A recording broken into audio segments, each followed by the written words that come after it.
மக்கள் நாட்காட்டி YouTube channel நேயர்களுக்கு என் அன்பு வணக்கங்கள். தொடர்ந்து ஆன்மீகம் சார்ந்த பல அரிய தகவல்களை நாங்கள் உங்களுக்கு வழங்குவதில் பெரும் மகிழ்ச்சி. உங்களுக்கும் இந்த தகவல்கள் பயனுள்ளதாக இருக்கும் என்று நினைக்கிறோம். இன்றைக்கு கோவில்களில் நடைபெறக்கூடிய பள்ளியறை பூஜை என்பதை பற்றி நாம் தெரிந்து கொள்ள போகிறோம். நமது முன்னோர்களின் வழிபாட்டு முறையை பின்பற்றி எத்தனையோ வழிபாட்டு முறைகளை தொடர்ந்து நாம் கடைபிடித்து வருகிறோம். அத்தகைய வகையில் பள்ளியறை பூஜையின் தத்துவங்கள் மற்றும் பலன்களை பற்றி இன்றைய பதிவில் தெரிந்து கொள்ள போகிறோம். வாருங்கள். ஆலயங்களில் நடைபெறும் வழிபாட்டு முறைகள் ஒவ்வொன்றும் இப்போது உலகில் உயிர் வாழும் ஜீவராசிகளுக்கு நன்மை அளிக்கக்கூடியதாகும். கோவில்களில் அன்றாடம் நடைபெறும் திருப்பள்ளி எழுச்சி முதல் ராகால பூஜை, பள்ளியறை பூஜை வரை பலவிதமான பூஜைகள் நடைபெறுகின்றன. நாம் கலந்து கொள்ளும் ஒவ்வொரு பூஜையும் ஒவ்வொரு விதமான பலனை தரக்கூடியதாகும். அந்த வகையில் கோவில்களில் நடைபெறும் பள்ளியறை பூஜையில் கலந்து கொண்டால் வேண்டும் வரங்கள் அனைத்தும் நமக்கு கிடைக்கும். இரவு நேரத்தில் கோவில் நடை சாற்றுவதற்கு சற்று முன் நடைபெறும் பூஜை பள்ளியறை பூஜையாகும்.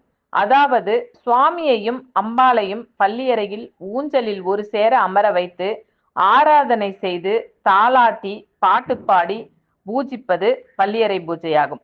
பள்ளியறை பூஜையின் போது உற்சவர் சுவாமி அல்லது சுவாமியின் திருப்பாதங்கள் பல்லக்கில் வலம் வரும். அப்போது பக்தர்கள் சிவபுராணம் பதிகங்கள் பாடி வருவர். இதை தரிசித்தாலே வளமான வாழ்க்கை உண்டாகும். பள்ளியறை பூஜையின் போது பக்தர்கள் பல்லக்கில் ஈசனை சுமந்து வருவது, தீபங்கள் ஏற்றுவது, கோலமிடுவது, பூ கட்டுவது போன்ற எந்த செயலில் ஈடுபட்டாலும் அதற்குரிய பலன்கள் ஏராளமாகும். பள்ளியறை பூஜையில் எந்தெந்த நாட்களில் கலந்து கொண்டால் என்ன பலன்கள் கிடைக்கும் என்று பார்க்கலாம். திங்கட்கிழமை அன்று பள்ளியறை பூஜைக்குரிய பொருட்களை தானம் செய்து அதில் கலந்து கொள்பவர்கள் தங்கள் வாழ்க்கையில் மகத்தான திட்டங்களை தங்கு தடையின்றி செயல்படுத்தி வெற்றி காண்பார்கள். செவ்வாய்க்கிழமைகளில் பூஜைக்கு தேவையான பொருட்களை சமர்ப்பித்து கலந்து கொண்டால் வாழ்வில் நல்ல மாற்றங்கள் உண்டாகும். அரசு மற்றும் தனியார் துறையில் பதவி உயர்வுக்கு காத்திருப்பவர்கள் புதன்கிழமை அன்று பள்ளியறை பூஜையில் கலந்து கொள்ள கோரிக்கைகள் பூர்த்தியாகும்.